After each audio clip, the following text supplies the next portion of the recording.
ಎಲ್ಲರಿಗೂ ನಮಸ್ಕಾರ. ನಾವೀಗ ಅರ್ಥಮೆಟಿಕ್ ಪ್ರೋಗ್ರೆಷನ್ ಸೆಕೆಂಡ್ ಕ್ವಶನಲ್ಲಿದ್ದೀವಿ.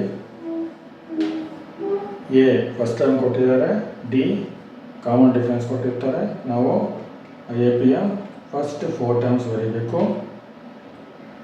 ಅದರಲ್ಲಿ third question, a first term 4, d common difference -3.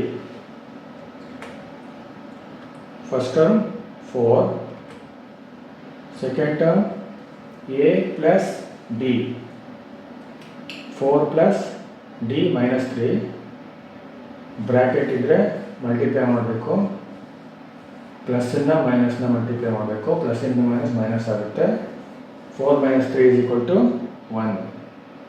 ಇದು ಸೆಕೆಂಡ್ ಟರ್ಮ್. ನೆಕ್ಸ್ಟ್ a3 ಅದು third term, a plus 2d, 4 plus 2 into -3. First 2 into -3 ಮಾಡ್ಕೋಬೇಕು, bracket ಅಂದರೆ multiply, +2 ಇದೆ, -3 ಇದೆ, ಪ್ಲಸ್ ಇಂಟು ಮೈನಸ್ ಆಗುತ್ತೆ.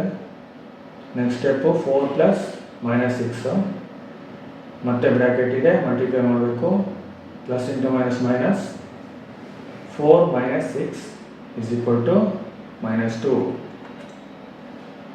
a4 ನೋಡೋಣ, a plus 3d, 4 plus 3 into -3, 3 into -3 first ಮಾಡೋಣ, plus into minus, 3 into 3 9, 4 plus -9.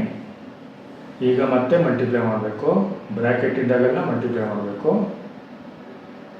+4 plus -9, plus into minus ಆಗುತ್ತೆ, 4 - 9 -5 ಆಗುತ್ತೆ. ಈಗ ಎ ಪಿ ಯಾವ ರೀತಿ ಬರುತ್ತೆ, 4 1 -2 -5.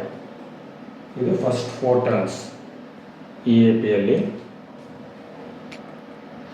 Thank you.